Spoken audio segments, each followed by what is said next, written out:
जी अस्सलाम वालेकुम नाज़रीन। नाज़रीन, आज का जो हमारा वीलॉग है ये है काजू के बारे में। ये आप मेरे सामने देख रहे हैं, 4 किस्म के काजू पड़े हुए हैं जो मार्केट में आपको आम मिलते हैं। अब इनमें से कौन से काजू खाने चाहिए, कौन से नहीं खाने चाहिए तो क्यों खाने चाहिए, किन को खाने चाहिए, किन को नहीं खाने चाहिए, और इसकी अफादियत क्या क्या है और इसको किस तरीके से इस्तेमाल किया जाना चाहिए, तो ये हम आज के इस वीलॉग में डिस्कस करेंगे। तो सबसे पहली चीज, काजू जो है ये एक भरपूर ताकत रखने वाला ड्राई फ्रूट है। मैं फिर दोहरा कर, भरपूर ताकत रखने वाला ड्राई फ्रूट है। एक सुपर फूड का दर्जा रखता है, बहुत कमाल चीज है। ये सबसे ज्यादा दिमाग के लिए बहुत ज्यादा फायदेमंद है। जो लोग दिमागी काम करते हैं, वो चाहे पढ़ाई करते हैं, रिसर्च करते हैं, कोई ऐसे काम करते हैं कि जिसमें उनको दिमागी मेहनत बहुत ज्यादा दरकार होती है, तो उसके लिए दिमाग की ताकत को बढ़ाने के लिए काजू जो है ये बहुत ही एक कमाल किस्म का फूड है, सुपर फूड। उसके बाद हामला खवातीन के लिए ये बहुत अच्छी चीज है। फिर मर्दाना ताकत को बढ़ाने के लिए ये बहुत कमाल चीज है। जिनकी हड्डियों में दर्द होता है, जिनके जोड़ों में दर्द होता है, जिनके पट्ठों में दर्द होता है, उनके लिए काजू बहुत अच्छी चीज है। शुगर के मरीजों के लिए भी ये बहुत फायदेमंद है। शुगर की वजह से जो लोग अपनी ताकत खो बैठते हैं, उनके लिए भी ये काजू बहुत फायदेमंद चीज है। जो लोग ये कहते हैं कि हम कुछ भी खाएं हमें लगता ही नहीं, कमजोर पतले जिस्म वाले, बिल्कुल लागर, उनके लिए भी ये बहुत अच्छी चीज है। ये हाई ब्लड प्रेशर के लिए बहुत अच्छी चीज है। दिल के अमराज के लिए बहुत अच्छी चीज है, यानी दिल के अमराज से बचाता है और फालिज से बचाता है, हाई ब्लड प्रेशर से बचाता है। जो लोग वजन कम करना चाहते हैं उनके लिए ये अच्छा नहीं है। जो वजन बढ़ाना चाहते हैं उसके लिए ठीक है ये। अब ये जो काजू है वजन बढ़ाता है, बल्कि हमारी जो खून की नालियां हैं उनको भी खोल देता है। उनमें जो सुकड़ाव आ जाता है, जिसकी वजह से खून की रफ्तार जो है वो मुतासर होती है, खून की रवानी मुतासर होती है। खून की रवानी मुतासर होएगी तो हाई ब्लड प्रेशर होगा, क्योंकि जब रुकावट आ जाएगी तो प्रेशर बढ़ेगा। उसके लिए दिल को ज़्यादा मेहनत करनी पड़ेगी, तब जाके खून पंप किया जा सकेगा। तो ये उन नालियों को खोलता है और उसकी वजह से जब नालियाँ खुल जाएंगी तो ब्लड प्रेशर भी मामूल पे आ जाएगा, दिल पे बोझ भी कम पड़ेगा, दिल के अफ़ाल भी बेहतर होंगे, और फिर उसकी वजह से जब क्लॉटिंग भी नहीं होएगी, फालिज भी नहीं होएगा, तो इसके फायदे तो फिर बहुत हैं। अब आ जाते हैं कि खाना कौन सा चाहिए। हमारे पास ये देखिए, ये 4 तरह का काजू पड़ा हुआ है जी। हम बारी बारी डिस्कस करते हैं। एक आपको काजू नजर आता है ये वाला। अब ये कौन सा काजू है? इस काजू में आपको चमक नजर आ रही है। इसको आप हाथ में यूं मसलेंगे तो आपके हाथों पे ऑयल लगेगा। ये कौन सा काजू है? बेसिकली काजू आता है इस तरह का कच्चा, इस तरह का कच्चा आता है, या इस तरह का छिलके वाला आता है। तो अब हम लोगों ने चूंकि टेस्ट ऐसा डेवलप किया हुआ है कि हमें फ्राई काजू पसंद है। अब वो फ्राई कैसे होना है? फ्राई होगा ऑयल में।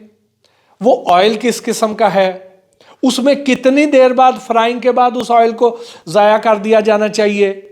फिर उसके ऊपर हम चस्के के लिए नमक लगाते हैं, कुछ लोग चाट मसाला तक लगा देते हैं। तो अब जब उसके ऊपर ऑयल लगेगा, और अगर ऑयल ज़्यादा मिकदार में लग जाए तो ऑयल जो है वो तो है तकरीबन 600 रुपये, 650 रुपये, 700 रुपये लीटर अच्छे वाला जो ऑयल है। बाकी जो सस्ते हैं वो तो 500 रुपये लीटर भी हैं, जिनका म्यार भी अच्छा नहीं है वो तो 500 रुपये लीटर भी मिल जाते हैं। अब वो वाला अगर ऑयल हो, सस्ते वाला, या अच्छा भी ले लिया जाए, तो भी वो 600-700 रुपये किलो से ज़्यादा नहीं है। जबकि काजू जो है वो तो 3-4 हज़ार रुपये किलो मिलता है, 5,000 रुपये किलो भी मिल रहा है। तो अब इसका मतलब ये है कि जब इस समय ऑयल की मिकदार बढ़ जाएगी तो ऑयल की मिकदार बढ़ेगी, तो उसकी वजह से उसका वजन बढ़ेगा। तो जो 600-700 रुपये किलो वाली चीज़ है उसको आप 4,000 रुपये किलो वाली चीज़ में बेच पाएंगे। एक तो यानी मुनाफा वहां से मिल जाएगा, दूसरा ये हो जाएगा कि उसका म्यार वैसा नहीं रहेगा, क्योंकि जो ऑयल है उसकी एक खास एज है, उसको थोड़ी देर फ्राइंग के बाद जब उसका रंग चेंज हो जाए, जब वो कैंसरस होना शुरू हो जाए, जब रैंसिड होना शुरू हो जाए, तो उसको ज़ाया कर देना चाहिए। जब रंगत तब्दील हो जाए, जब उसमें से धुआं निकलना शुरू हो जाए, तो वो ऑयल तो अपनी उम्र पूरी कर गया। लेकिन ज़्यादातर केसेस में ये लोग जो हैं ये उस ऑयल को ज़ाया नहीं करते हैं, उसमें फ्राइंग करते रहते हैं, उसमें ऑयल जो है ना और उंडेल देंगे। तो अब ये जो ऐसे वाले काजू हैं जिसमें आपको बहुत ज़्यादा चमक नज़र आती है, ये वाला काजू नहीं खाना, ये आपकी सेहत के लिए नुकसानदेह है। ख़ास तौर पे जो दिल के मरीज़ हैं, जो शुगर के मरीज़ हैं, जो यूरिक एसिड के पेशेंट हैं, उनके लिए ये वाला काजू जो है ये जहर से कम नहीं है, नुकसानदेह है बहुत ज़्यादा। तो पहली निशानी, जिस काजू को फ्राइड काजू से आपने गुरेज करना है, लेकिन ऐसा काजू जिसके ऊपर चमक भी हो, वो तो और ज़्यादा मुज़र सेहत है, इसलिए इससे परहेज करनी है, इस पर कांटा लगा दें। उसके बाद आपको जो दूसरा काजू मिलता है वो ये वाला, ये भी फ्राइड काजू है, लेकिन इसके ऊपर चमक नहीं है। आप इन दोनों को साथ साथ रख के देख लें। इस वाले पे ये वाला जो है इसमें चमक है, ये मैट है, यानी इसमें चमक नहीं है, लेकिन ये भी फ्राइड है। इसके ऊपर भी नमक लगा हुआ है, सॉल्टेड है, ये भी सॉल्टेड है, लेकिन इसमें ऑयल की मिकदार बहुत ज़्यादा है।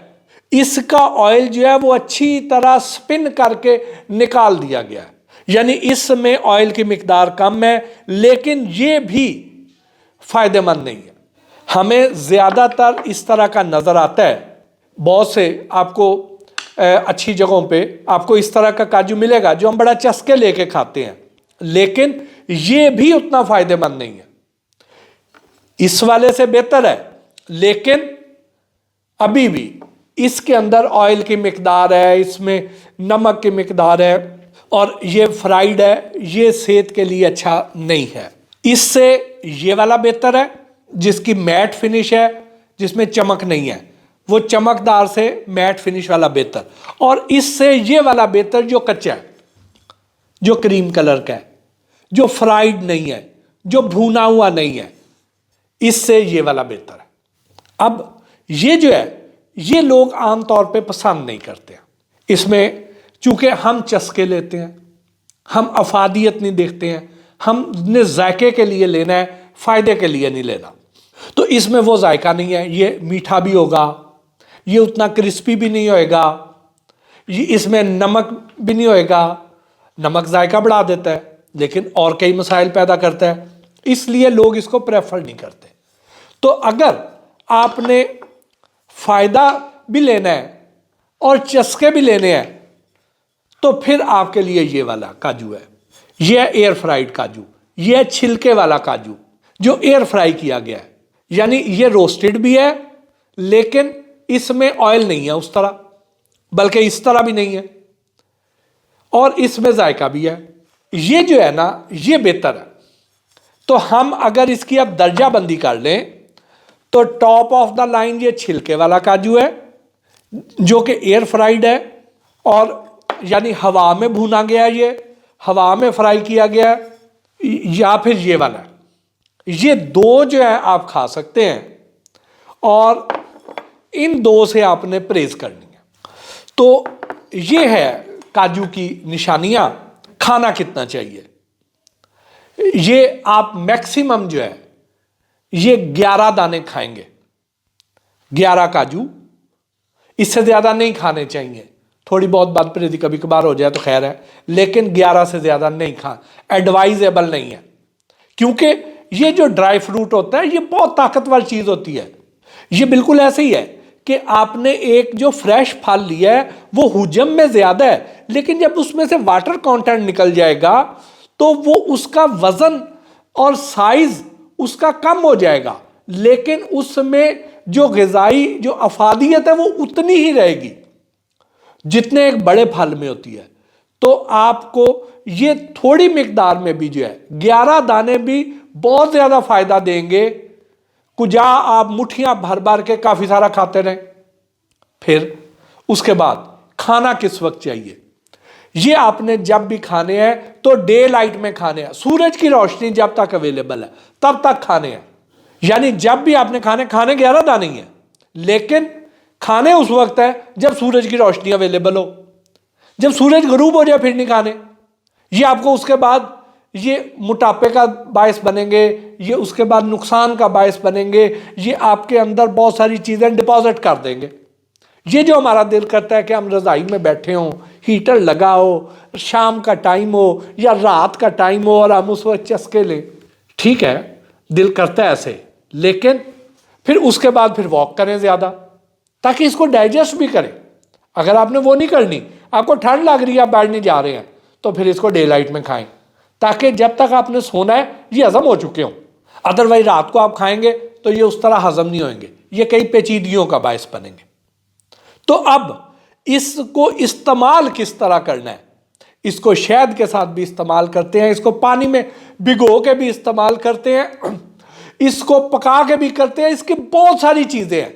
और वो ये जो आपको मैंने मुख्तलिफ किस्म की बातें बताई हैं कि शुगर के मरीज़ों के लिए, मर्दाना ताकत के लिए, हामला ख़वातीन के लिए, दिल के अमराज के लिए, जो वज़न गेन करने के लिए, इन सारों के जो नुस्खे हैं ये, और दिमाग की ताकत के लिए, ये सारों के जो आसान से टोटके हैं ये आपको मैं बताऊंगा, लेकिन अगले वीलॉग में, क्योंकि अब ये वीलॉग ज़्यादा लंबा हो गया।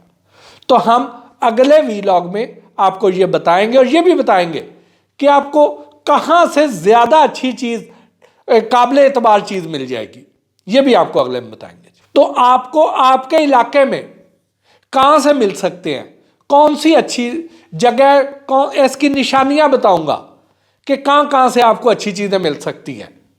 तो इसके साथ ही आज के इस वीलॉग से अपने मेज़बान मोहसिन भट्टी को इजाज़त दीजिए। अल्लाह निगहबान।